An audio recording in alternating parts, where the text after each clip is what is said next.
ಇಂದಿನ ಚರ್ಚೆಯ ವಿಷಯ action time or in other words time of action ಅಂದರೆ ಕ್ರಿಯೆ ಸಮಯವನ್ನು ನಿರ್ಧಾರ ಮಾಡೋದು. ಈ ಕ್ರಿಯೆ ಸಮಯವನ್ನು ನಿರ್ಧಾರ ಮಾಡುವಂಥ ಒಂದು ವ್ಯವಸ್ಥೆಗೆ ನಾವು ನಿಂತೀವಿ ಟೆನ್ಸ್ ಅಂತೀವಿ. ಟೆನ್ಸ್ ಅಂದರೆ ಕಾಲ, ಕಾಲ ಅಂದರೆ ಸಮಯ. ನಮ್ಮ ಕನ್ನಡ ವಾಕ್ಯಗಳಲ್ಲಿನ ಕ್ರಿಯೆ ಆ ಕ್ರಿಯಾಪದ ಕ್ರಿಯೆಯನ್ನು ಸೂಚಿಸುತ್ತೆ. ಆ ಕ್ರಿಯೆಯ ಸಮಯವನ್ನು ಸೂಚಿಸುವಂಥ ಒಂದು ವ್ಯವಸ್ಥೆಗೆ ನಾವು ಟೆನ್ಸ್ ಅಂತ ಮಾಡ್ಕೊಳ್ತೀವಿ. ಈಗಾಗಲೇ ಇಂದಿನ ಒಂದು ವಿಡಿಯೋದಲ್ಲಿ ಇಂಗ್ಲಿಷ್ ಕಲಿಯಲು 3ನೇ ಹೆಜ್ಜೆ ಅನ್ನೋದರಲ್ಲಿ ನಾವು ಕನ್ನಡ ವಾಕ್ಯದಲ್ಲಿನ ಮೇನ್ ವರ್ಬನ್ನು ಗುರುತಿಸಿಕೊಂಡು ಆ ಮೇನ್ ವರ್ಬಿನ ಅನುಕೂಲಕರವಾಗಿ ಅದನ್ನು ಸಹಾಯಕ ತಗೊಂಡು ಅದನ್ನು ಕ್ರಿಯೆ ಸಮಯವನ್ನು ನಿರ್ಧಾರ ಮಾಡಿದ್ವಿ. ಏನಂದರೆ ಮುಂದೆ ನಡೆಯುವ ಕ್ರಿಯೆ ಸಿಂಪಲ್ ಪ್ರೆಸೆಂಟ್ ಟೆನ್ಸ್ ಅಂದ್ವಿ, ನಡೆಯುತ್ತಿರುವ ಕ್ರಿಯೆ ಏನಂದ್ವಿ ಪ್ರೆಸೆಂಟ್ ಕಂಟಿನ್ಯೂಸ್ ಅಂತ ಹೇಳಿದ್ವಿ, ಪೂರ್ಣಗೊಂಡಿರುವ ಕ್ರಿಯೆಗೆ ಪ್ರೆಸೆಂಟ್ ಪರ್ಫೆಕ್ಟ್ ಅಂತ ಹೇಳಿದ್ವಿ, ಹಿಂದಿನಿಂದ ಈಗೂ ನಡೀತಾ ಇರುವ ಕ್ರಿಯೆಗೆ ಪ್ರೆಸೆಂಟ್ ಪರ್ಫೆಕ್ಟ್ ಕಂಟಿನ್ಯೂಸ್ ಟೆನ್ಸ್ ಅಂದ್ವಿ. ಇನ್ನು ಈ ಎರಡನೇ ಭಾಗದಲ್ಲಿ ಈ ವಿಡಿಯೋದಲ್ಲಿ ನಾವು ಪಾಸ್ಟ್ ಟೆನ್ಸ್ನಲ್ಲಿ ಕನ್ನಡ ವಾಕ್ಯಗಳ ಕ್ರಿಯಾಪದಗಳು ಯಾವ ರೀತಿ ಸಮಯವನ್ನು ಸೂಚಿಸ್ತವೆ ಅನ್ನೋದನ್ನ ಚರ್ಚೆ ಮಾಡೋಣ. ಈಗ ನಾವೊಂದು ಒಂದು ನಿರ್ಧಾರಕ್ಕೆ ಬಂದಿದ್ವಿ. ಯಾವುದೇ ಒಂದು ಇಂಗ್ಲಿಷ್ ವಾಕ್ಯನ ರಚನೆ ಮಾಡಬೇಕಾದ್ರೆ ಮೊದಲು ಏನನ್ನ ರಚಿಸಬೇಕು, ಏನನ್ನ ಹೇಳಬೇಕು ಅಥವಾ ಏನನ್ನ ವ್ಯಕ್ತ ಮಾಡಬೇಕು ಅನ್ನೋದನ್ನ ನಾವು ಕನ್ನಡ ವಾಕ್ಯದಲ್ಲಿ ಸ್ಪಷ್ಟವಾಗಿ ನಾವು ರಚನೆ ಮಾಡ್ಕೊಳ್ಬೇಕು. ಅದು ಮಾತಾಡುವ ಮಾತಾಗಲಿ ಅಥವಾ ಬರೆಯುವಾಗ ಬರಹ ರೂಪದಲ್ಲಿರುವಂಥ ವಾಕ್ಯ ಆಗಲಿ, ಆ ವಾಕ್ಯ ಮೊದಲು ರಚನೆ ಆಗಬೇಕು. ಯಾಕಂದ್ರೆ ಕನ್ನಡ ನಮ್ಮ ಮಾತೃಭಾಷೆ ಆಗಿರೋದ್ರಿಂದ ಸಹಜವಾಗಿ ನಮ್ಮ ಮನಸ್ಸಿನಲ್ಲಿ ಮೂಡುವಂಥ, ಹೃದಯದಲ್ಲಿ ಅರಳುವಂಥ ಭಾವನೆಗಳನ್ನ, ವಿಚಾರಗಳನ್ನ ನಾವು ಮಾತೃಭಾಷೆಯಲ್ಲಿ ಬಹಳ ಸುಲಭ ರೀತಿಯಲ್ಲಿ ಸಹಜವಾಗಿ ನಾವು ವ್ಯಕ್ತ ಮಾಡ್ತಿರ್ತೀವಿ. ಆ ವ್ಯಕ್ತ ಮಾಡುವಾಗ ನಮ್ಮ ವಾಕ್ಯದಲ್ಲಿನ ವರ್ಬ್ ನಾವು ಏನನ್ನ ಹೇಳಿಕ್ಕೆ ಇಷ್ಟಪಡ್ತೀವೋ ಸಹಜವಾಗಿ ಮೂಡಿಬಿಡುತ್ತೆ. ಆ ಸಹಜವಾಗಿ ಮೂಡಿ ಬಂದ ವಾಕ್ಯದಲ್ಲಿ ವ್ಯಾಕರಣ ಇರುತ್ತೆ. ಆ ವ್ಯಾಕರಣ ನಮಗೆ ಗೊತ್ತಾಗಬೇಕಾದ್ರೆ ಅದು ಆಡು ಕನ್ನಡ ಇರಲಿ ಅಥವಾ ಗ್ರಾಂಥಿಕ ಕನ್ನಡ ಇರಲಿ, ನಮ್ಮ ಆ ಕನ್ನಡ ವಾಕ್ಯದಲ್ಲಿ ನಾವು ವರ್ಬ್ ಕಂಡುಹಿಡ್ಕೋಬೇಕು.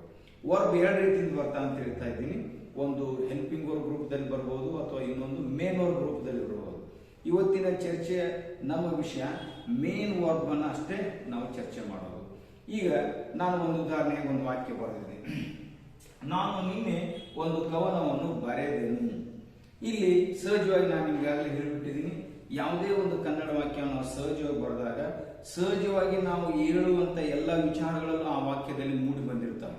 ಆ ವಾಕ್ಯ ನಮ್ಮ ಭಾವನೆಗಳನ್ನ, ವಿಚಾರಗಳನ್ನ ಬಹಳ ಸುಲಭವಾಗಿ, ಸರಳವಾಗಿ, ಸಹಜವಾಗಿಯೇ ವ್ಯಕ್ತ ಮಾಡಿರುತ್ತೆ.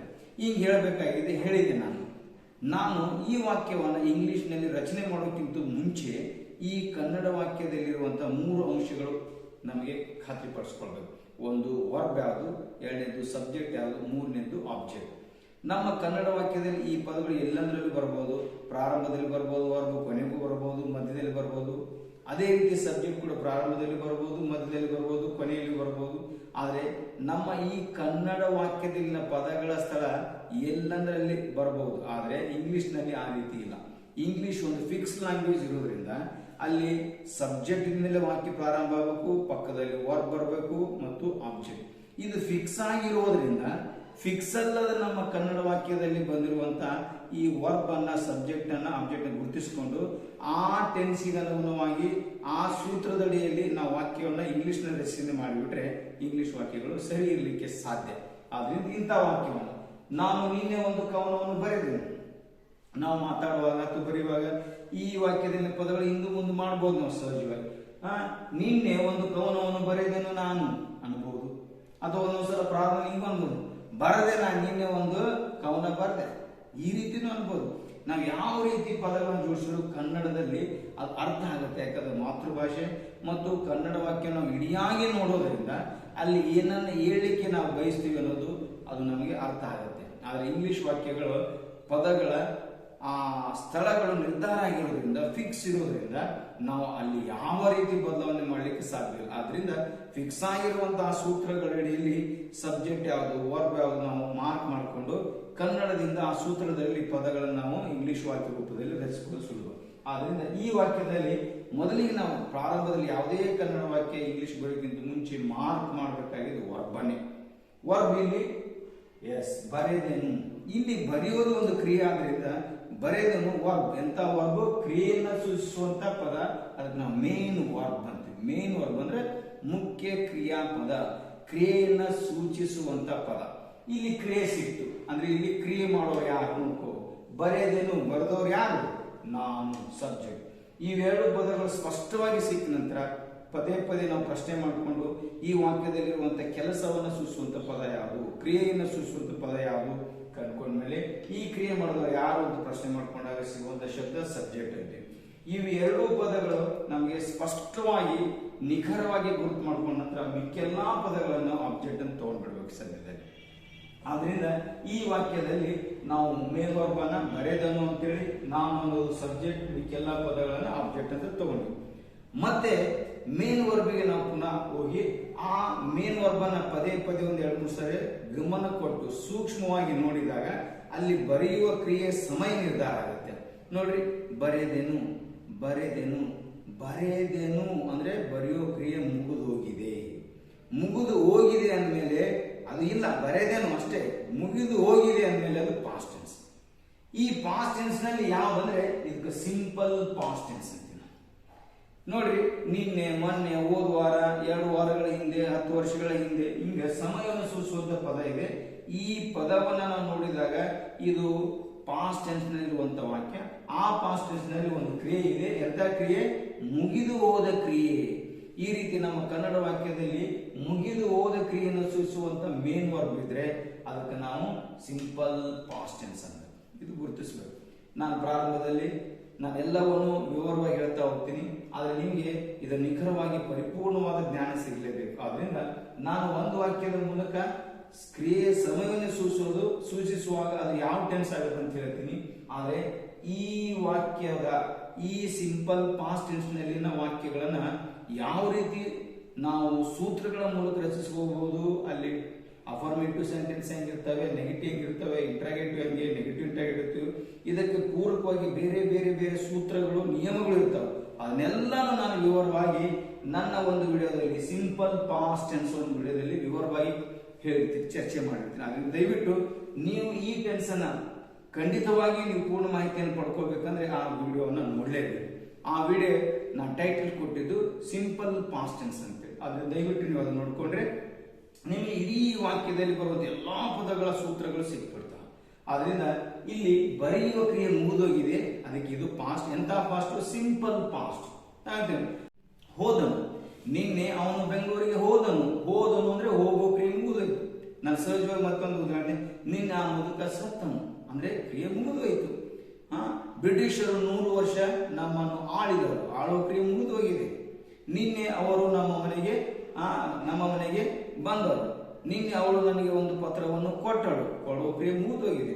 ಈ ರೀತಿ ಬರೇ ಅನ್ನೋ ಒಂದು ಕನ್ನಡ ಕ್ರಿಯಾಪದ ಸ್ಥಳದಲ್ಲಿ ಬೇರೆ ಬೇರೆ ಕನ್ನಡಗಳ ಪದಗಳನ್ನ, ಕ್ರಿಯಾಪದಗಳನ್ನ ಬಳಸಿದ್ರೆ ಅದು ಹಾಗೇ ಇರುತ್ತೆ.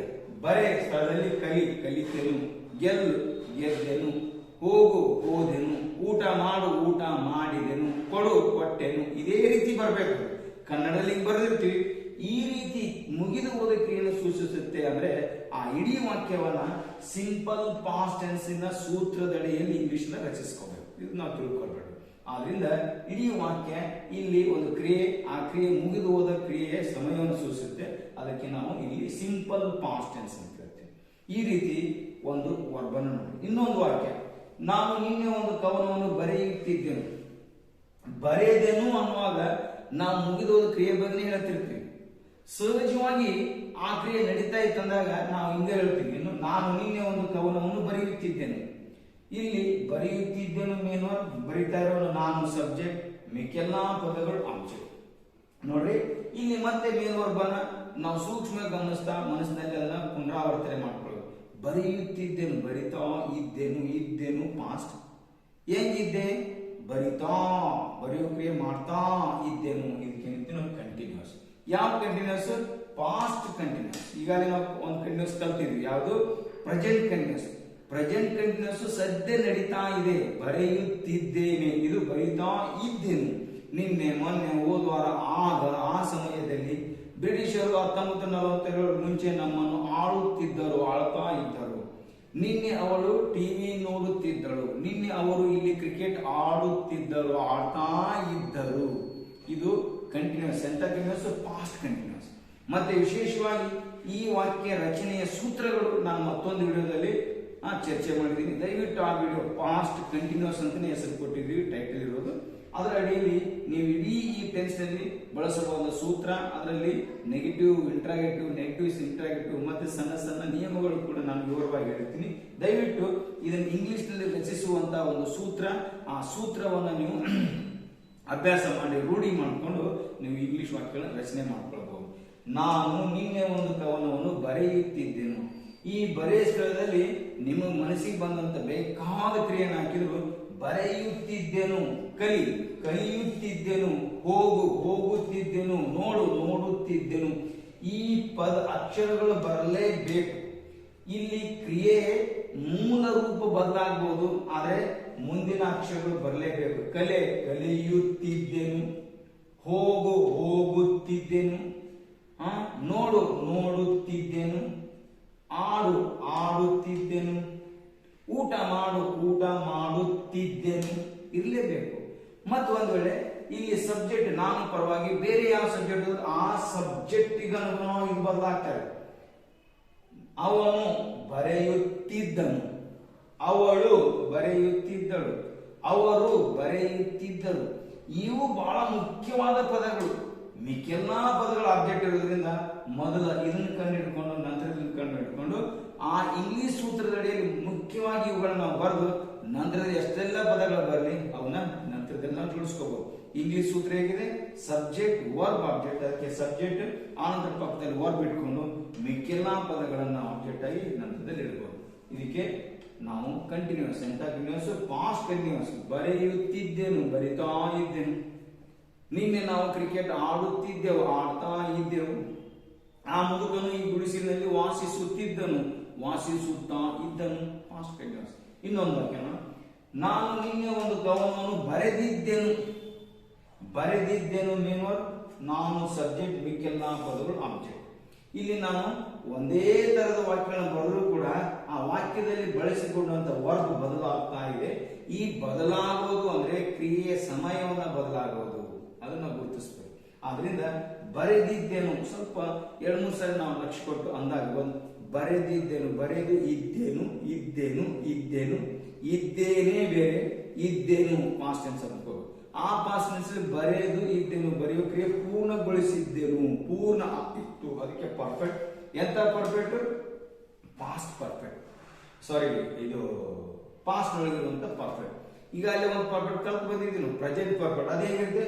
ಬರೆದಿದ್ದೇನೆ, ಹೋಗಿದ್ದಾನೆ, ಕೊಟ್ಟಿದ್ದಾನೆ, ಇದ್ದಾನೆ, ಇದ್ದಾಳೆ, ಇದ್ದೇನೆ, ಪ್ರೆಸೆಂಟ್ ಪರ್ಫೆಕ್ಟ್. ಇದ್ದೇನು, ಬರೆದಿದ್ದೇನು, ಹೋಗಿದ್ದೇನು, ನೋಡಿದ್ದೇನು, ಕೊಟ್ಟಿದ್ದೇನು, ಬಂದಿದ್ದೇನು. ಇಲ್ಲಿ ಪಾಸ್ಟ್, ಎಂತ ಪಾಸ್ಟ್? Perfect past. ಇನ್ನ ಮತ್ತೆ ನಾನು ಇದರ ಮೇಲಿನ ಒಂದು ವಿಡಿಯೋ ಮಾಡಿದ್ದೀನಿ, ಪಾಸ್ಟ್ ಪರ್ಫೆಕ್ಟ್ ಟೆನ್ಸ್ ಅಂತೇಳಿ. ಅದರಲ್ಲಿ ಇಂಗ್ಲಿಷ್ ವಾಕ್ಯ ರಚನೆಯ ಸೂತ್ರ, ಅದರಲ್ಲಿ ಬರುವಂತಹ ನಿಯಮಗಳು ಮತ್ತು ಅಲ್ಲಿ ಬಳಸುವಂತಹ ಹೆಲ್ಪಿಂಗ್ ವರ್ಬ್ಸ್ ಮತ್ತು ಕೆಲವೊಂದು ಸಣ್ಣ ಸಣ್ಣ ನಿಯಮಗಳು. ನಂತರದಲ್ಲಿ ಅಫರ್ಮೇಟಿವ್, ನೆಗೆಟಿವ್ ಇಂಟ್ರಾಗೇಟಿವ್, ಕನ್ನಡ ಮತ್ತು ಇಂಗ್ಲಿಷ್ ಎಲ್ಲನೂ ಚರ್ಚೆ ಮಾಡೋದ್ರಿಂದ ದಯವಿಟ್ಟು ನೀವು ಅದನ್ನು ಗಮನಿಸಿದ್ರೆ, ಅದನ್ನು ನೋಡಿದ್ರೆ ನಿಮಗೆ ಈ ಟೆನ್ಸ್ ಇಂಗ್ಲಿಷ್ ನಲ್ಲಿ ಕನ್ನಡದಲ್ಲಿ ಬರೀಲಿಕ್ಕೆ ಸಾಧ್ಯ ಆಗುತ್ತೆ. ಇನ್ನೊಂದು ವಾಕ್ಯ, ನಾನು ನಿನ್ನೆಯ ತನಕ ಕವನಗಳನ್ನು ಬರೆಯುತ್ತಿದ್ದೆನು. ನಾವು ಸಹಜವಾಗಿ ಇಂಗ್ಲಿಷ್ ವಾಕ್ಯ ಬರೆಯೋಕ್ಕಿಂತ ಮುಂಚೆ ಕನ್ನಡ ವಾಕ್ಯ ರಚಿಸ್ಕೊಂಡು ಬಿಡ್ತೀವಿ. ಆ ಸಹಜವಾಗಿ ರಚಿಸಿದಂತ ಕನ್ನಡದಲ್ಲಿ ವ್ಯಾಕರಣ ಇರುತ್ತೆ, ಅದನ್ನ ನಾವು ಗಮನಿಸ್ತಾ ಇರ್ತೇವೆ. ಮತ್ತೆ ಹಂಗೆ ಬರೆಯುತ್ತಿದ್ದೇನು, ಬರೆಯೋದು ಒಂದು ಕ್ರಿಯೆ, ಅದಕ್ಕೆ ಮೇನ್ ವರ್ಡ್. ನಾನು ಸಬ್ಜೆಕ್ಟ್, ಮಿಕ್ಕೆಲ್ಲ ಪದಗಳು ಆಬ್ಜೆಕ್ಟ್. ಈಗ ಇಲ್ಲಿ ಒಂದು ಸಂಶಯ ಏನ್ ಕಾಣುತ್ತಂದ್ರೆ, ಬರೆಯುತ್ತಿದ್ದೇನು ಎರಡೂ ಒಂದೇ ತರ ಕಾಣಿಸ್ತಾವೆ. ನಾವು ಈಗಾಗಲೇ ಇದಕ್ಕೆ ಪಾಸ್ಟ್ ಕಂಟಿನ್ಯೂಸ್ ಅಂತ ಹೆಸರು ಕೊಟ್ಟಿದ್ದೀವಿ. ಮತ್ತೆ ವರ್ಬನೇ ನಾವು ಆಧಾರ ಇಟ್ಕೊಂಡು ಟೆನ್ಸ್ ಅನ್ನು ನಿರ್ಧಾರ ಮಾಡೋದಾದ್ರೆ, ಇದನ್ನ ಪಾಸ್ಟ್ ಕಂಟಿನ್ಯೂಸ್ ಅಂದ್ಮೇಲೆ ಮತ್ತೆ ಇದನ್ನ ಬೇರೆ ಟೆನ್ಸ್ ಯಾಕೆ ಬರೀತೀವಿ ಅಂದ್ರೆ, ಅವಾಗ ನಾವು ಕಂಟಿನ್ಯೂಸ್ ಅಂತ ಅಷ್ಟೇ ನಿರ್ಧಾರ ಮಾಡ್ಕೊಂಡು ವಾಕ್ಯ ರಚನೆಗೆ ಪ್ರಾರಂಭ ಮಾಡಬಾರ್ದು. ಅವಾಗ ಈ ವಾಕ್ಯವನ್ನ ನಾವು ನೋಡ್ಬೇಕು. ನೋಡ್ರಿ, ನಾನು ನಿನ್ನೆಯ ತನಕ ಕವನವನ್ನು ಬರೆಯುತ್ತಿದ್ದೇನೆ, ವಾಕ್ಯ ಅರ್ಥ ನೋಡ್ಕೊಳ್ರಿ. ನಾನು ನಿನ್ನೆ ಕವನಗಳನ್ನು ಬರೆಯುತ್ತಿದ್ದೇನೆ. ನೋಡ್ರಿ, ನಿನ್ನೆ ಆ ಕ್ರಿಯೆ ನಡೀತಾ ಇತ್ತು, ಆ ಸಮಯದಲ್ಲಿ ನಡೀತಾ ಇತ್ತು, ಪಾಸ್ಟ್ ಟೆನ್ಸ್. ನಿನ್ನೆ ತನಕ ಸಮಯ ನಡೀತಾ ಇತ್ತು ಅಂದ್ರೆ ಇಲ್ಲಿ ನಿನ್ನಿಗಿಂತ ಮುಂಚೆ ಯಾವಾಗೂ ಬರೆಯೋಕೆ ಪ್ರಾರಂಭ ಆಗಿ ನಡೀತಾ ನಡೀತಾ ನಿನ್ನೆ ತನಕ ನಡೀತಾ ಇತ್ತು. ನಿನ್ನೆ ಇಲ್ಲ, ನಿನ್ನೆ ತನಕ ನಡೀತಾ ಇತ್ತು. ಅದು ಕಂಟಿನ್ಯೂಸ್ ಅಲ್ಲ, ಪರ್ಫೆಕ್ಟ್ ಕಂಟಿನ್ಯೂಸ್. ಇವೆರಡು ಸ್ವಲ್ಪ ಕನ್ಫ್ಯೂಸ್ ಆಗ್ತಿರ್ತಾವೆ. ಈ ರೀತಿ ನಾವು ಕಂಟಿನ್ಯೂಸ್ ಅಂದಾಗ ಆ ವಾಕ್ಯದಲ್ಲಿ ತನಕ ಅಥವಾ ವರೆಗೆ ಅನ್ನೋ ಪದಗಳು ಬಳಕಾಗಿದ್ರೆ ಅದನ್ನು ಕಂಟಿನ್ಯೂಸ್ ಅಲ್ಲ, ಪರ್ಫೆಕ್ಟ್ ಕಂಟಿನ್ಯೂಸ್ ಟೆನ್ಸ್ ಅನ್ಬೇಕು. ಬ್ರಿಟಿಷರು 1947 ತನಕ ಭಾರತವನ್ನು ಆಳುತ್ತಿದ್ದರು. ನಾನು 2 ಗಂಟೆಯ ತನಕ ನಿನಗಾಗಿ ಕಾಯುತ್ತಿದ್ದೆನು. ಈಗಿಲ್ಲ, ಅದಕ್ಕೆ ಅಂತೀನೋ ಬರೀ ಕಂಟಿನ್ಯೂಸ್ ಅನ್ನೋದು ಪರ್ಫೆಕ್ಟ್ ಕಂಟಿನ್ಯೂಸ್. ಮತ್ತು ಇಲ್ಲಿ ಬಳಸುವಂತ ಇಂಗ್ಲಿಷ್ ವಾಕ್ಯ ರಚನೆ ಸೂತ್ರ, ವಾಕ್ಯ ರಚನೆಗಳು, ಕನ್ನಡ ವಾಕ್ಯಗಳು, ಇಂಗ್ಲಿಷ್ ವಾಕ್ಯಗಳು, ಅಫರ್ಮೇಟಿವ್ ನೆಗೆಟಿವ್ ಎಲ್ಲಾನು ವಿಸ್ತಾರವಾಗಿ ಬಹಳ ವಿವರವಾಗಿ ಸ್ಪಷ್ಟವಾಗಿ ನಾನು ಪಾಸ್ಟ್ ಪರ್ಫೆಕ್ಟ್ ಕಂಟಿನ್ಯೂಸ್ ಅನ್ನೋ ವಿಡಿಯೋದಲ್ಲಿ ಚರ್ಚೆ ಮಾಡಿ. ನೀವು ಆ ವಿಡಿಯೋನ ನೋಡ್ಕೊಂಡ್ರೆ ಈ ಟೆನ್ಸ್ ನಲ್ಲಿ ಬರುವಂತ ಇಂಗ್ಲಿಷ್ ವಾಕ್ಯಗಳ ರಚನೆ, ಆ ರಚನೆಗೆ ಬೇಕಾದ ಸೂತ್ರಗಳು ಸ್ಪಷ್ಟವಾಗಿ ನಿಮ್ಗೆ ಅರ್ಥ ಆಗ್ತವೆ. ಆ ವಿಡಿಯೋದಲ್ಲಿ ಚರ್ಚೆ ಮಾಡಿದಂತ ಕನ್ನಡ ವಾಕ್ಯಗಳನ್ನ ಇಂಗ್ಲಿಷ್ ನನ್ನ ಕನ್ನಡ ವಾಕ್ಯದಲ್ಲಿ ನೀವು ಅನುವಾದ ಮಾಡ್ತಾ ಒಂದು ಸ್ವಲ್ಪ ಹೊತ್ತು, ಒಂದು ಅರ್ಧ ತಾಸು 1 ತಾಸು ಅದನ್ನು ನೋಡ್ತಾ ನೋಡ್ತಾ ನೋಡ್ತಾ ನೀವೇ ಸ್ವಂತ ವಾಕ್ಯ ರಚನೆ ಮಾಡಲಿಕ್ಕೆ ಪ್ರಾರಂಭ ಮಾಡ್ಕೊಳ್ಬಹುದು. ಆದ್ದರಿಂದ ಇದರ ಒಂದು ಸದುಪಯೋಗವನ್ನ, ಈ ವಿಡಿಯೋದ ಉಪಯೋಗವನ್ನ ನೀವು ದಯವಿಟ್ಟು ಮಾಡಿಕೊಳ್ಳಿ ಅಂತ ನಾನು ಹೇಳ್ತೀನಿ. ಈ ರೀತಿ ಪಾಸ್ಟ್ ಟೆನ್ಸ್ ನಲ್ಲಿ 4 ಕಾಲ ಬಂದು, ಒಂದು ಸಿಂಪಲ್ ಪಾಸ್ಟ್ ಟೆನ್ಸ್, ಇನ್ನೊಂದು ಪಾಸ್ಟ್ ಕಂಟಿನ್ಯೂಸ್ ಟೆನ್ಸ್, ಮತ್ತೊಂದು ಪಾಸ್ಟ್ ಪರ್ಫೆಕ್ಟ್ ಟೆನ್ಸ್, ಮತ್ತೊಂದು ಪಾಸ್ಟ್ ಪರ್ಫೆಕ್ಟ್ ಕಂಟಿನ್ಯೂಸ್ ಟೆನ್ಸ್. ಸ್ವಲ್ಪ ಗಮನಿಸಿ. ಬರೆದೆನು ಮುಗಿದು ಹೋದ ಕ್ರಿಯೆ, ಬರೆಯುತ್ತಿದ್ದೆನು ಬರಿತಾ ಇದ್ದೆನು, ಬರೆಯೋ ಕ್ರಿಯೆ ನಡೀತಾ ಇತ್ತು ಕಂಟಿನ್ಯೂಸ್. ಯಾವ ಕಂಟಿನ್ಯೂಸ್? Past continuous. ಬರೆದಿದ್ದೆನು ಪಾಸ್ಟ್ ಪರ್ಫೆಕ್ಟ್, ಬರೆಯುತ್ತಿದ್ದೆನು ಪಾಸ್ಟ್ ಪರ್ಫೆಕ್ಟ್ ಕಂಟಿನ್ಯೂಸ್. ಆದ್ರೆ ಆ ಪದ ನಿನ್ನೆ ತನಕ ಅಥವಾ ನಿನ್ನೆಯವರೆಗೆ ಅನ್ನೋ ಪದಗಳ ಬಳಕೆಯಾಗಿದ್ರೆ ಪರ್ಫೆಕ್ಟ್ ಕಂಟಿನ್ಯೂಸ್. ಈ ಪದಗಳಿಲ್ಲ ತನಕವರೆಗೆ, ಅದು ಬರೀ ಕಂಟಿನ್ಯೂಸ್. ಇದನ್ನ ಅರ್ಥ ಮಾಡ್ಕೊಳ್ಬೇಕು ನಾವು. ಈ ರೀತಿ ಪಾಸ್ಟ್ ನಲ್ಲಿ 4 ಕಾಲಗಳು. ಅದು ಪ್ರೆಸೆಂಟ್ ಆಫ್ ಪಾಸ್ಟ್ ಸ್ವಲ್ಪ ನಾವು ವಿಚಾರ ಮಾಡೋಣ, ಬಹಳ ಸರಳ. ನಾವು ಕನ್ನಡ ಪದಗಳನ್ನು ಗಮನಿಸ್ತಾ ಹೋದ್ರೆ ಕಾಲ ತಾನೇ ನಿರ್ಧಾರ ಆಗುತ್ತೆ. ನೋಡ್ರಿ, ಬರೆಯುತ್ತೇನೆ, ಬರೀತೀನಿ, ಈಗ ಅದೀನಿ, ಇನ್ನೇನು ಮುಂದೆ ಮಾಡ್ತೀನಿ, ಪ್ರೆಸೆಂಟ್. ಬರೆದೆನು ಮುಗಿದು ಹೋಗಿದೆ, ಪಾಸ್ಟ್. ಎಂತ past? Simple past. Simple present tense ಬರೆಯುತ್ತೇನೆ, ಹೋಗುತ್ತೇನೆ, ನೋಡುತ್ತೇನೆ, ಬರುತ್ತೇನೆ. ಸಿಂಪಲ್ ಪಾಸ್ಟ್ ಟೆನ್ಸ್ ಬರೆದೆನು, ಹೋದೆನು, ನೋಡಿದೆನು, ಕೊಟ್ಟೆನು. ಅದೇ ಥರ್ಡ್ ಪರ್ಸನ್, ಸೆಕೆಂಡ್ ಪರ್ಸನ್. ನೀನು ಗೆದ್ದೆ, ಮೊದಲ ಬಹುಮಾನವನ್ನು ಗೆದ್ದೆ, ನೀನು ನನಗೆ ಮೋಸ ಮಾಡಿದೆ, ಅವಳು ನಿನ್ನೆ ಬೆಂಗಳೂರಿಗೆ ಹೋದಳು, ಅವನು ನನಗೆ ಒಂದು ಪತ್ರವನ್ನು ಕೊಟ್ಟಳು, ಕೊಟ್ಟೆನು. ಈ ಒಂದು ವ್ಯತ್ಯಾಸವನ್ನು ಗಮನಿಸ್ತಾ ಹೋಗ್ಬೇಕು. ಮೊದಲು ನಾವು ಇಂಗ್ಲಿಷ್ ನಲ್ಲಿ ಬಹಳ ಸುಲಭವಾಗಿ ನಾವು ವಾಕ್ಯ ರಚಿಸ್ಕೋಬೇಕಾದ್ರೆ ಕನ್ನಡ ವಾಕ್ಯಗಳು ಸರಿಯಾಗಿ ಅರ್ಥ ಮಾಡ್ಕೊಳ್ಬೇಕು. ಅದೇ ನೋಡಿ, ಬರೆಯುತ್ತಿದ್ದೇನು ಪಾಸ್ಟ್ ಕಂಟಿನ್ಯೂಸ್, ಬರೆಯುತ್ತಿದ್ದೇನೆ ಪ್ರೆಸೆಂಟ್ ಕಂಟಿನ್ಯೂಸ್. ಬರೆದಿದ್ದೇನು, ಬರೆದು ಇದ್ದೇನು ಪಾಸ್ಟ್ ಪರ್ಫೆಕ್ಟ್, ಬರೆದಿದ್ದೇನೆ ಪ್ರೆಸೆಂಟ್ ಪರ್ಫೆಕ್ಟ್. ಬರೆಯುತ್ತಿದ್ದೇನು ಪಾಸ್ಟ್ ಪರ್ಫೆಕ್ಟ್ ಕಂಟಿನ್ಯೂಸ್, ಬರೆಯುತ್ತಿದ್ದೇನೆ. ನಿನ್ನೆಯಿಂದ ಬರೆಯುತ್ತಿದ್ದೇನೆ, 2 ವರ್ಷಗಳಿಂದ ಬರೆಯುತ್ತಿದ್ದೇನೆ, 3 ಗಂಟೆಗಳಿಂದ ಬರೆಯುತ್ತಿದ್ದೇನೆ, ಬರೀತಾ ಇದ್ದೇನೆ ಪರ್ಫೆಕ್ಟ್ ಕಂಟಿನ್ಯೂಸ್. ಎಂತ perfect continuous? Present perfect continuous. ತನಕ, ನಿನ್ನೆ ತನಕ, ಮೊನ್ನೆ ತನಕ, 2 ಗಂಟೆ ತನಕ, ಸಂಜೆ ತನಕ, ಮುಂಜಾನೆಯ ತನಕ, ಅದು ಪಾಸ್ಟ್ ಪರ್ಫೆಕ್ಟ್ ಕಂಟಿನ್ಯೂಸ್. ಈ ರೀತಿ ನಮ್ಗೆ ಅಫರ್ಮೇಟಿವ್ ಸೆಂಟೆನ್ಸ್ ಅನ್ನ ಕನ್ನಡ ವಾಕ್ಯದಲ್ಲಿ ರಚನೆ ಮಾಡ್ಕೊಂಡು. ಆದ್ರೆ ನಾವು ಸಹಜವಾಗಿ ಯಾವುದೇ ಒಂದು ಇಂಗ್ಲಿಷ್ ಅನ್ನ ಒಂದು ಪ್ಯಾರಾಗ್ರಾಫ್ ನಲ್ಲಿ ಬರೆಯುವಾಗ ಆ ವಾಕ್ಯ ಪ್ಯಾರಾಗ್ರಾಫ್ ನಲ್ಲಿ ಬಳಸುವಂತ ವಾಕ್ಯಗಳನ್ನ ನಾವು ಬೇರೆ ಬೇರೆ ಬೇರೆ ಟೆನ್ಸ್ ನಲ್ಲಿ ಸಹಜವಾಗಿ ಬಳಸ್ತಾ ಇರ್ತೀವಿ. ಅವಾಗ ಅದು ನೆಗೆಟಿವ್ ಬರಬಹುದು, ಇಂಟ್ರಾಗೇಟಿವ್ ಅನ್ಬಹುದು, ನಮಗೆ ಇಂಟ್ರಾಗೇಟಿವ್, ನೆಗೆಟಿವ್ ಇಂಟ್ರಾಗೇಟಿವ್ ಅನ್ಬಹುದು, ಸಿಂಪಲ್ ಆಗ್ಬಹುದು, ಕಂಟಿನ್ಯೂಸ್ ಆಗ್ಬಹುದು, ಪರ್ಫೆಕ್ಟ್. ಈ ಅಂಶಗಳು ಗೊತ್ತಾಗುತ್ತೆ. ಅದಕ್ಕೆ ಇದನ್ನ ಕ್ರಮೇಣ ಸ್ವಲ್ಪ ಕಷ್ಟಪಟ್ಟು ಶ್ರಮವಹಿಸಿ ನಾವು ಇದನ್ನ ಖಂಡಿತವಾಗಿ ಕಲಿತ ಮೇಲೆ ನೆಗೆಟಿವ್ ವಾಕ್ಯಗಳನ್ನು ಕೂಡ ನಾವು ಗೊತ್ತಾಗ. ಅಲ್ಲಿ ನೋಡ್ರಿ, ನಾನು ನಿನ್ನೆ ಯಾವ ಕವನವನ್ನೂ ಬರೆಯಲಿಲ್ಲ, ಅವನು ನಿನ್ನೆ ಬೆಂಗಳೂರಿಗೆ ಹೋಗಲಿಲ್ಲ, ಆ ಕ್ರಿಯೆ ನಡೆಯಲಿಲ್ಲ. Simple past tense, negative sentence. ಈ ರೀತಿ ಕನ್ನಡದಲ್ಲಿ ಇಲ್ಲ ಅನ್ನೋ ಪದ ಅಂತ ಬಂದ್ರೆ ಅದಕ್ಕೆ ನೆಗೆಟಿವ್ ಅಂತಾರೆ. ಅವ್ರು ಇಂಗ್ಲಿಷ್ ನಲ್ಲಿ ನಾಟ್ ಬಳಸ್ತಾರೆ, ಅದು ಪಕ್ಕದಲ್ಲಿರ್ಬೇಕು. ಈ ಎಲ್ಲ ವಿಷಯಗಳನ್ನ ನಾನು ಆ ಟೆನ್ಸ್ ನಲ್ಲಿ ವಿವರವಾಗಿ ಚರ್ಚೆ ಮಾಡಿರ್ತೀನಿ. ಆದ್ರಿಂದ ನೀವು ಆ ಟೆನ್ಸ್ ಅನ್ನ ನೋಡ್ತಾ ಕಲಿತಾ ನೀವು ಅದನ್ನ ಪಡ್ಕೊಳ್ಬಹುದು. ಅದೇ ಬರೆಯುತ್ತಿದ್ದಿಲ್ಲ, ನೋಡ್ರಿ, ಬರಿತಾ ಇದ್ದಿಲ್ಲ ಅಥವಾ ಬರೆಯುತ್ತಿದ್ದಿಲ್ಲ ಅಥವಾ ಬರೆಯುತ್ತಿರಲಿಲ್ಲ, ಈ ಪದಗಳು ಬಂದ್ರೆ ಅದು ಕಂಟಿನ್ಯೂಸ್. ಎಂತ ಕಂಟಿನ್ಯೂಸ್? Past continuous. ಬರೆದಿದ್ದಿಲ್ಲ ನಮ್ಮ ಕನ್ನಡದಲ್ಲಿ ಬಂದಿರುವಾಗ ಆ ಕನ್ನಡ ಬರೆದಿದ್ದಿಲ್ಲ, ಬರೆದು ಇದ್ದಿಲ್ಲ, ಇದ್ದಿಲ್ಲ ಪಾಸ್ಟ್. ಬರೆಯೋ ಕ್ರಿಯೆ ಮುಗಿಸಿದ್ದಿಲ್ಲ, ಪಾಸ್ಟ್ ಪರ್ಫೆಕ್ಟ್ ನೆಗೆಟಿವ್ ಸೆಂಟೆನ್ಸ್. ಬರೆಯುತ್ತಿದ್ದಿಲ್ಲ ನಿನ್ನೆ ತನಕ, ಮೊನ್ನೆ ತನಕ, 2 ಗಂಟೆ ತನಕ, ಆ ತರ ಇದ್ರೆ ಅದು ಕಂಟಿನ್ಯೂಸ್ ಅಲ್ಲ, ಪರ್ಫೆಕ್ಟ್ ಕಂಟಿನ್ಯೂಸ್ ನೆಗೆಟಿವ್ ಸೆಂಟೆನ್ಸ್. ಈ ರೀತಿ ನಮ್ಮ ಕನ್ನಡ ವಾಕ್ಯದಲ್ಲಿ ಇಲ್ಲ ಇಲ್ಲ ಇಲ್ಲ ಅನ್ನೋ ಪದ ಬಂದ್ರೆ ಅದು ನೆಗೆಟಿವ್ ಸೆಂಟೆನ್ಸ್. ಆದ್ರೆ ಟೆನ್ಸ್ ನಿರ್ಧಾರ ಆಗ್ಬೇಕಾದ್ರೆ ಬರೆಯಲಿಲ್ಲ, ಹೋಗಲಿಲ್ಲ, ಇದನ್ನು ನಾವು ರೂಢಿ ಮಾಡ್ತಾ ಮಾಡ್ತಾ ಮಾಡ್ತಾ ಕರಗತ ಮಾಡ್ಕೋಬೇಕು. ಆ ಮುದುಕನು ನಿನ್ನೆ ಸಾಯಲಿಲ್ಲ, ಅವಳು ನಿನ್ನೆ ನನಗೆ ಪತ್ರವನ್ನು ಕೊಡಲಿಲ್ಲ, ಅವಳು ನಿನ್ನೆ ಟಿವಿ ನೋಡುತ್ತಿದ್ದಿಲ್ಲ, ನಾವು ನಿನ್ನೆ ಕ್ರಿಕೆಟ್ ಆಡುತ್ತಿದ್ದಿಲ್ಲ, ನಾನು ಅವನಿಗೆ ಕಳೆದ ವರ್ಷ ಈ ಪೆನ್ನನ್ನು ಕೊಟ್ಟಿದ್ದಿಲ್ಲ, ನೋಡಿ ನಾನು 10 ವರ್ಷಗಳವರೆಗೆ ಕವನವನ್ನು ಬರೆಯುತ್ತಿದ್ದಿಲ್ಲ, ಸಂಗೀತವನ್ನು ಅಭ್ಯಾಸ ಮಾಡುತ್ತಿದ್ದಿಲ್ಲ 10 ವರ್ಷಗಳವರೆಗೆ. ಈ ರೀತಿ ಪರ್ಫೆಕ್ಟ್ ಕಂಟಿನ್ಯೂಸ್ ನೆಗೆಟಿವ್ ಸೆಂಟೆನ್ಸ್. ನಮಗೆ ಟೆನ್ಸ್ ಗೊತ್ತಾಗಬೇಕು, ಆ ಟೆನ್ಸ್ ನಲ್ಲಿ ಬರುವಂತಹ ಸೆಂಟೆನ್ಸ್ ಅಫರ್ಮೇಟಿವ್ ಇದೆಯೋ ಅಥವಾ ನೆಗೆಟಿವ್ ಇದೆಯೋ. ಬರೆದೇನು, ಬರೆಯಲಿಲ್ಲ, ಬರೆಯುತ್ತಿದ್ದೇನು, ಬರೆಯುತ್ತಿದ್ದಿಲ್ಲ, ಬರೆದಿದ್ದೇನೆ, ಬರೆದಿದ್ದಿಲ್ಲ. ಸಾರಿ, ಬರೆದಿದ್ದೇನು ಅಫರ್ಮೇಟಿವ್, ಬರೆದಿದ್ದಿಲ್ಲ ನೆಗೆಟಿವ್. ಬರೆಯುತ್ತಿದ್ದೇನು, ಬರೆಯುತ್ತಿದ್ದಿಲ್ಲ, ಇದು ನೆಗೆಟಿವ್ ಸೆಂಟೆನ್ಸ್. ಈ ನೆಗೆಟಿವ್ ಸೆಂಟೆನ್ಸ್ ಸೂತ್ರ ಹೆಂಗ್ ಬರ್ಬೇಕು ಅನ್ನೋದು ಆಯಾ ಟೆನ್ಸ್ ಆಯಾ ವಿಡಿಯೋದಲ್ಲಿ ನೀವು ಕರಗತ ಮಾಡ್ಕೊಳ್ಬಹುದು. ಹಂಗೆ ಪ್ರಶ್ನೆ ಬರ್ತಾರೆ, ನಿನ್ನೆ ಅವ ಬೆಂಗಳೂರು ಹೋದ್ನ, ನಿನ್ನೆ ಆಕಿ ನಿನಗ ರೊಕ್ಕ ಕೊಟ್ಟನ, ನಿನ್ನೆ ಅವ ನಿಮ್ಮ ಮನೆಗೆ ಬಂದನ. ನೋಡ್ರಿ, ಕೊಟ್ಟಳೆ, ಹೋದನೆ, ಕ್ರಿಯೆ ಮುಗಿದೋಗಿದೆ, ಅದರ ಮೇಲೆ ಪ್ರಶ್ನೆ. ಮುಗಿದು ಹೋದ ಕ್ರಿಯೆಯ ಬಗ್ಗೆ ಪ್ರಶ್ನೆ. ಈ ಪ್ರಶ್ನೆ ಇಂಗ್ಲಿಷ್ ನಲ್ಲಿ ಇಂಟ್ರಾಗೇಟಿವ್ ಅಂತಾರೆ. ಈ ಇಂಟ್ರಾಗೇಟಿವ್ ವಾಕ್ಯ ರಚನೆ ಯಾವತ್ತೂ ಹೆಲ್ಪಿಂಗ್ ವರ್ಬ್ ಪ್ರಾರಂಭ ಆಗಬೇಕು. ಸಬ್ಜೆಕ್ಟ್, ನಂತರ ಮೇನ್ ವರ್ಬ್, ನಂತರ ಆಬ್ಜೆಕ್ಟ್, ಇದೆಲ್ಲ ವಿವರವಾಗಿ ಆಯಾ ವಿಡಿಯೋದಲ್ಲಿ ನೀವು ಕಲಿಬಹುದು. ಬರೆದನೆ, ಹೋದನೆ, ಕೊಟ್ಟನೆ, ಬಂದನೆ, ಸದ್ದನೆ, ಭೇಟಿಯಾದನೆ, ಇವೇ ಅಕ್ಷರಗಳು ಬರ್ಬೇಕು.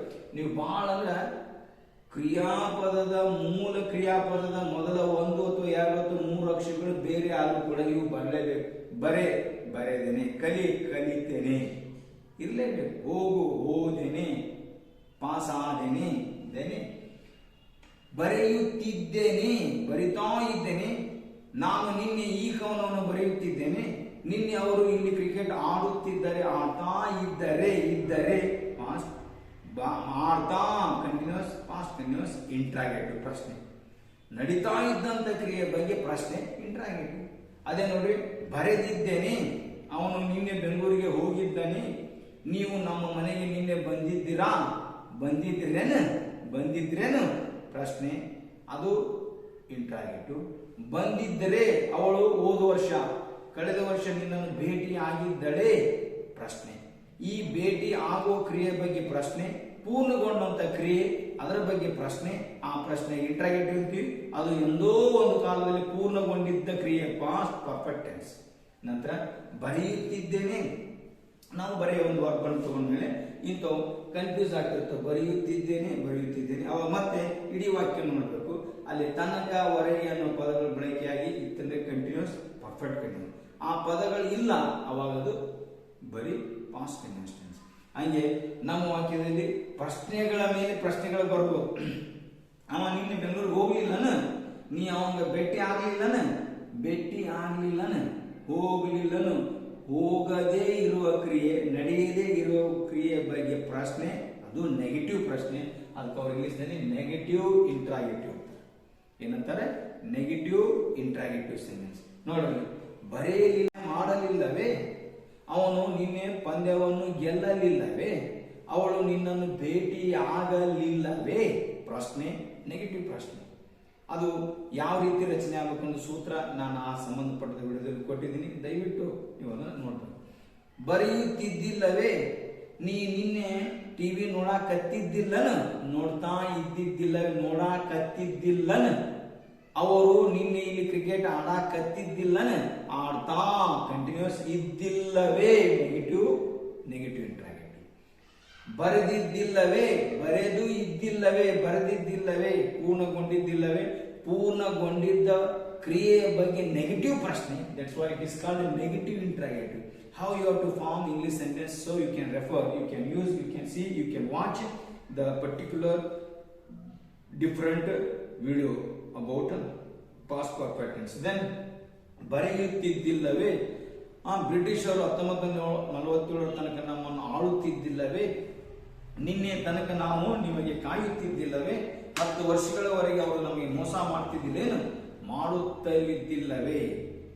Past perfect continuous. ಈ ರೀತಿ ನಮ್ಮ ಕನ್ನಡ ವಾಕ್ಯದಲ್ಲಿನ ರಚನೆಯ ನಂತರ ಆ ಕನ್ನಡ ವಾಕ್ಯದಲ್ಲಿನ ವರ್ಬ್ ಯಾವುದು, ಸಬ್ಜೆಕ್ಟ್ ಯಾವುದು, ಅಬ್ಜೆಕ್ಟ್ ಯಾವುದು ಗುರುತು ಮಾಡಿಕೊಂಡು ಮತ್ತೆ ನಾವು ಮೇನ್ ವರ್ಬ್ ಅನ್ನ ಪದೇ ಪದೇ 2-3 ಸಲ ಪುನರಾವರ್ತನೆ ಮಾಡಿಕೊಂಡು ಆ ಕ್ರಿಯೆ ಸಮಯವನ್ನು ನಿರ್ಧಾರ ಮಾಡುವಂತ ಒಂದು ಕಲೆಯನ್ನು ಕರಗತ ಮಾಡಿಕೊಳ್ಳೋದು. ಯಾರಿಗೆ ಕನ್ನಡ ಕ್ರಿಯಾಪದದ ಮೂಲಕ ಕ್ರಿಯೆಯ ಸಮಯ ಅಂದ್ರೆ ಕಾಲವನ್ನು ನಿರ್ಧಾರ ಮಾಡೋದು ಬೇಗನೆ ಕಲಿತಾರೋ ಅವರು ಸರಳವಾಗಿ ಇಂಗ್ಲಿಷ್ ಅನ್ನು ಕಲಿಬಹುದು ಮತ್ತು ಬೇಗನೆ ಕಲಿಬಹುದು ಮತ್ತು ತಪ್ಪಿಲ್ಲದೆ ವಾಕ್ಯನ ರಚನೆ ಮಾಡಿಕೊಳ್ಳುವಂತ ಒಂದು ವಿಶ್ವಾಸ ಕೂಡ ಬೆಳೆಸ್ಕೊಳ್ಬಹುದು. ಆದ್ರಿಂದ ಈ ಒಂದು ವಿಡಿಯೋ ನಿಮಗೆ ಪಾಸ್ಟ್ ಟೆನ್ಸ್, ಆ ಪಾಸ್ಟ್ ಟೆನ್ಸ್ ನಲ್ಲಿ ಬರಬಹುದಂತ 4 ತರಹದ ಕ್ರಿಯೆಯನ್ನು ಸೂಚಿಸುವಂತ ಕ್ರಿಯೆಯ ಸಮಯವನ್ನು ಸೂಚಿಸುವಂತ ಕಾಲಗಳು. ಒಂದು ಸಿಂಪಲ್ ಪಾಸ್ಟ್ ಟೆನ್ಸ್, 2ನೇದು ಪಾಸ್ಟ್ ಕಂಟಿನ್ಯೂಸ್ ಟೆನ್ಸ್, 3ನೇದು ಪಾಸ್ಟ್ ಪರ್ಫೆಕ್ಟ್ ಟೆನ್ಸ್ ಮತ್ತು 4ನೇದು ಪಾಸ್ಟ್ ಪರ್ಫೆಕ್ಟ್ ಕಂಟಿನ್ಯೂಸ್ ಟೆನ್ಸ್. ಮತ್ತು ಅದರಲ್ಲಿ ಬರುವಂತಹ ಬೇರೆ ಬೇರೆ ನೆಗೆಟಿವ್ ಸೆಂಟೆನ್ಸ್, ಇಂಟ್ರಾಗೇಟಿವ್ ಸೆಂಟೆನ್ಸ್ ಮತ್ತು ನೆಗೆಟಿವ್ ಇಂಟ್ರಾಗೇಟಿವ್ ಸೆಂಟೆನ್ಸ್ ನೀವು ಸಂಪೂರ್ಣವಾಗಿ ಕಲಿಯಬಹುದು. ಇದು ಪರಿಚಯಾತ್ಮಕವಾದಂತ ವಿಡಿಯೋ. ಇಂಗ್ಲಿಷ್ ಕಲಿಯಲು 4ನೇ ಹೆಜ್ಜೆ ಅಂತ ನಾನು ಇದಕ್ಕೆ ಹೆಸರು ಕೊಟ್ಟರು ಕೂಡ ನಾನು ಒಂದು ಉದ್ದೇಶವನ್ನು ಇಟ್ಕೊಂಡು ಈ ವಿಡಿಯೋ ಮಾಡ್ತಾ ಇದ್ದೀನಿ. ನಿಮಗೆ ಇದನ್ನು ಪರಿಚಯಿಸುವುದರ ಮೂಲಕ ನಾನು ಈಗಾಗಲೇ ನಾನು ಚರ್ಚೆ ಮಾಡಿ ವಿಡಿಯೋನ ನಿಮಗೆ ಕೊಟ್ಟಿದ್ದೀನಿ. ಈ ಟೆನ್ಸ್ ಕಲಿಬೇಕಾದಾಗ ಆ ವಿಡಿಯೋ ನೋಡಿ, ಬೇರೆ ಬೇರೆ ಟೆನ್ಸ್ಗಾಗಿ ಒಂದೊಂದು ವಿಡಿಯೋ ಬಿಟ್ಟಿದ್ದೀನಿ. ನೀವು ಇದೇ ಕ್ರಮದಲ್ಲಿ ಕಲಿತಾ ಹೋಗ್ಬೇಕು. ನಾವು ಈ ವಿಡಿಯೋದಲ್ಲಿ ಏನ್ ಮಾಡಿದ್ವಿ, ಪ್ರೆಸೆಂಟ್ ಟೆನ್ಸ್ ಅನ್ನು ನೋಡಿದ್ವಿ. ಅದರಲ್ಲಿ ಕೂಡ simple present, present continuous, present perfect ಮತ್ತು ಪ್ರೆಸೆಂಟ್ ಪರ್ಫೆಕ್ಟ್ ಟೆನ್ಸ್. ಅದನ್ನ ನೀವು ತ್ವರಿತವಾಗಿ ಮತ್ತು ಪರಿಪೂರ್ಣವಾಗಿ ಕಲಿಬೇಕಾದ್ರೆ ಆ ಸಿಂಪಲ್ ಪ್ರೆಸೆಂಟ್ ಟೆನ್ಸ್ ಒಂದು ವಿಡಿಯೋ ನೋಟ್ ಮಾಡಿದ್ವಿ, ಅದನ್ನು ನೋಡಬೇಕು. ನಂತರ ಪ್ರೆಸೆಂಟ್ ಕಂಟಿನ್ಯೂಸ್, ನಂತರ ಪರ್ಫೆಕ್ಟ್, ನಂತರ ಪರ್ಫೆಕ್ಟ್ ಕಂಟಿನ್ಯೂಸ್, ಈ ಕ್ರಮದಲ್ಲಿನೇ ಬರಬೇಕು. ಅಲ್ಲಿ ನಾ ಮತ್ತೆ ಇವೆಲ್ಲ 4 ಮುಗಿಸಿದ ನಂತರ ಮತ್ತೆ ಪ್ರೆಸೆಂಟ್ ಟೆನ್ಸ್ಗೆ ಬಂದಿದ್ದೀನಿ. ಮತ್ತು ಪ್ರೆಸೆಂಟ್ ಟೆನ್ಸ್ ಒಂದು ವಿಡಿಯೋ ಇದೆ, ಅದನ್ನು ನೋಡಬೇಕು. ಆಮೇಲೆ ವಿಶೇಷತೆ ಅಂದ್ರೆ ಇವೆಲ್ಲಾ ಕಾಲಗಳಿಗೆ ಬರಬಹುದಂತ ಅಫರ್ಮೇಟಿವ್ ಸೆಂಟೆನ್ಸ್ ಡಿಸ್ಕಸ್ ಮಾಡಿದ್ವಿ ಒಂದು ವಿಡಿಯೋದಲ್ಲಿ. ನಂತರ ನೆಗೆಟಿವ್, ನಂತರ ಇಂಟ್ರಾಗೇಟಿವ್, ನೆಗೆಟಿವ್. ಹಿಂಗಾಗಿ ನೀವು ಈ ಪಾಸ್ಟ್ ಟೆನ್ಸ್ ಬಂದ್ರೆ 1, 2, 3, 4 ಮತ್ತು ಇದು ಒಂದು 5 ವಿಡಿಯೋ. ಈ 5 ವಿಡಿಯೋ ಮುಗಿದ ನಂತರ ಮತ್ತೆ ಈ 5 ಟೆನ್ಸ್ ಅಲ್ಲಿ ಬರಬಹುದಂತ ಎಲ್ಲಾ ಟೆನ್ಸ್ ಗಳಲ್ಲಿ ಅಫರ್ಮೇಟಿವ್, ಎಲ್ಲಾ ಟೆನ್ಸ್ ಗಳಲ್ಲಿರುವಂತ ನೆಗೆಟಿವ್ ಮತ್ತು ಇಂಟ್ರಾಗೇಟಿವ್, ನೆಗೆಟಿವ್, ಹಿಂಗೆ ಬಹಳಷ್ಟು ವ್ಯವಸ್ಥಿತವಾಗಿ ಮತ್ತು ಪೂರ್ಣ ಪ್ರಮಾಣದಲ್ಲಿ ಚರ್ಚೆ ಇರೋದ್ರಿಂದ ನೀವು ಪದೇ ಪದೇ ನೋಡೋದ್ರಿಂದ ಖಂಡಿತವಾಗಿಯೂ ನಿಮಗೆ ಅದರಿಂದ ಉಪಯೋಗ ತಗೊಳ್ಬಹುದು. ಆದ್ರಿಂದ ಈ ಪಾಸ್ಟ್ ಟೆನ್ಸ್ ನಲ್ಲಿ 9 ವಿಡಿಯೋಗಳು ಇರೋದ್ರಿಂದ ಆ 9 ವಿಡಿಯೋಗಳು ನೋಡೋದು, ಅದು ಚರ್ಚೆ ಮಾಡೋದು, ಬರೆಯೋದು, ಅನುವಾದ ಮಾಡೋದು ಮಾಡಿದ್ರೆ ಖಂಡಿತವಾಗಿಯೂ ನಿಮಗೆ ಈ ಇಂಗ್ಲಿಷ್ ಸುಲಭ ಅನಿಸುತ್ತೆ. ಆದ್ರಿಂದ ದಯವಿಟ್ಟು ಆ ಹಿಂದಿನ ಎಲ್ಲಾ ವಿಡಿಯೋಗಳನ್ನ, ಪಾಸ್ಟ್ ಟೆನ್ಸ್ ನಲ್ಲಿ ಬಿಟ್ಟಂತ 9 ವಿಡಿಯೋಗಳನ್ನ ಮತ್ತು ಪ್ರೆಸೆಂಟ್ ಟೆನ್ಸ್ ಬಿಟ್ಟಂತ ಮತ್ತೆ 9 ವಿಡಿಯೋಗಳನ್ನು ನೋಡಿದ್ರೆ ನಾವು ನಿನ್ನೆ ಮತ್ತು ಇವತ್ತು ಚರ್ಚೆ ಮಾಡಿದಂತ ಕನ್ನಡದ ವಾಕ್ಯಗಳನ್ನ ಇಂಗ್ಲಿಷ್ ನಲ್ಲಿ ರಚನೆ ಮಾಡುವ ಒಂದು ಕಲೆ ನಿಮಗೆ ಕರಗತ ಆಗುತ್ತೆ ಅಂತ ಹೇಳ್ತಾ ಈ ವಿಡಿಯೋ ನಿಮಗೆ ಸಾಕಷ್ಟು ಮಾಹಿತಿ ಕೊಟ್ಟಿದೆ. ಆದ್ರಿಂದ ಈ ಮಾಹಿತಿಯನ್ನ ನೀವು ಈ ವಿಡಿಯೋ ಮೂಲಕ ಪಡ್ಕೊಂಡಿರೋದ್ರಿಂದ ಈ ವಿಡಿಯೋ ನಿಮಗೆ ಬಹುಶಃ ಲೈಕ್ ಆಗ್ಬೋದು. ದಯವಿಟ್ಟು ಲೈಕ್ ಮಾಡಿ ಮತ್ತು ಶೇರ್ ಮಾಡಿ ಮತ್ತು ನಮ್ಮ ಚಾನಲ್ಗೆ ಸಬ್ಸ್ಕ್ರೈಬ್ ಮಾಡಿ. ಮತ್ತು ವಿಶೇಷವಾಗಿ ನಾನು ಬೇರೆ ಬೇರೆ ಹೆಸರಿನಲ್ಲಿ ಬೇರೆ ಬೇರೆ ವಿಡಿಯೋಗಳು ಬಿಟ್ಟಿರೋದ್ರಿಂದ ಎಲ್ಲ ವಿಡಿಯೋಗಳು ನಿಮಗೆ ಪೂರ್ವಕವಾಗಿ ಕೆಲಸ ಮಾಡೋದ್ರಿಂದ ದಯವಿಟ್ಟು ಎಲ್ಲ ವಿಡಿಯೋಗಳನ್ನ ಪೂರ್ಣವಾಗಿ ನೋಡಿ.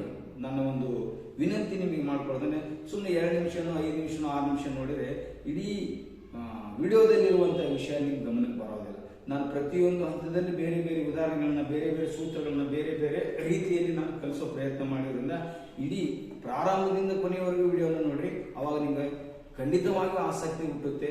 ಆ ಆಸಕ್ತಿ ಒಂದು ರೂಢಿ ಆಗಬೇಕು. ಅವಾಗ ನಿಮಗೆ ಈ ವಿಡಿಯೋಗಳು ನಿಮಗೆ ಉಪಯೋಗ ಆಗಲಿಕ್ಕೆ ಸಾಧ್ಯ ಅಂತ ಹೇಳ್ತಾ ಇನ್ನೊಂದು ವಿಶೇಷವಾದ ಮಾಹಿತಿ ಅಂತ ಹಂಚ್ಕೊಳ್ಳಿಕ್ಕೆ ಇಷ್ಟಪಡ್ತೀನಿ. ಈಗಾಗಲೇ ಬೇರೆ ಬೇರೆ ಕಾರಣಗಳಿಂದ ಸ್ಕೂಲ್ ಕಾಲೇಜಿನಲ್ಲಿ ಸ್ವಲ್ಪ ಶಾಲೆಗಳು ಬಂದ್ ಆಗ್ತಾ ಇರೋದ್ರಿಂದ ಆನ್ಲೈನ್ ವ್ಯವಸ್ಥೆ ಕೂಡ ನಾವು ಪ್ರಾರಂಭ ಮಾಡಬೇಕಂತ ವಿಚಾರ ಮಾಡ್ತಾ ಇದ್ದೀವಿ. ಅದಕ್ಕಾಗಿ ಜನವರಿಯಲ್ಲಿ ಬಹುಶಃ ನಾವು ಆನ್ಲೈನ್ ಕ್ಲಾಸ್ಗಳನ್ನ ನಮ್ಮ ಗೂಗಲ್ ನೆಟ್ವರ್ಕ್ ದಲ್ಲಿನೋ ಅಥವಾ ಜೂಮ್ ದಲ್ಲಿನೋ ಮಾಡೋ ಒಂದು ವ್ಯವಸ್ಥೆ ಮಾಡ್ತಾ ಇದ್ವಿ. ಅದಕ್ಕೆ ಆಸಕ್ತರು ನಮ್ಮ ಕಮೆಂಟ್ ಮೂಲಕ ನಿಮಗೆ ಆಸಕ್ತಿ ಇದ್ರೆ ನಮ್ಮ ಆನ್ಲೈನ್ ಕಾರ್ಡ್ಗಳ ಅವಶ್ಯಕತೆ ಇದೆ ಅನ್ನೋದು ನಮ್ಮ ಗಮನಕ್ಕೆ ಬಂದ್ರೆ ಆ ಆನ್ಲೈನ್ಗಳನ್ನ ಇಡೀ ಕ್ಲಾಸನ್ನೇ ನಾವು ಆನ್ಲೈನ್ ಮಾಡೋ ಒಂದು ವ್ಯವಸ್ಥೆಯನ್ನ ಪ್ರಾರಂಭ ಮಾಡ್ತಾ ಇದ್ದೀವಿ. ಅದಕ್ಕೆ ಆಸಕ್ತರು ಕಮೆಂಟ್ ನಲ್ಲಿ ತಮ್ಮ ಆಸಕ್ತಿಯನ್ನ ತಿಳಿಸಿದ್ರೆ ಬಹಳ ಒಳ್ಳೆಯದು ಅಂತ ಹೇಳ್ತಾ ಈ ವಿಡಿಯೋನ ನೋಡ್ಲಿಕ್ಕೆ ತಾವು ನಮಗೆ ಕೊಟ್ಟಂತ ಸಮಯಕ್ಕಾಗಿ ಧನ್ಯವಾದಗಳನ್ನು ಹೇಳ್ತಾ ಈ ವಿಡಿಯೋ ಮುಕ್ತಾಯ ಮಾಡ್ತಾ ಇದ್ದೀನಿ. ನಮಸ್ಕಾರ.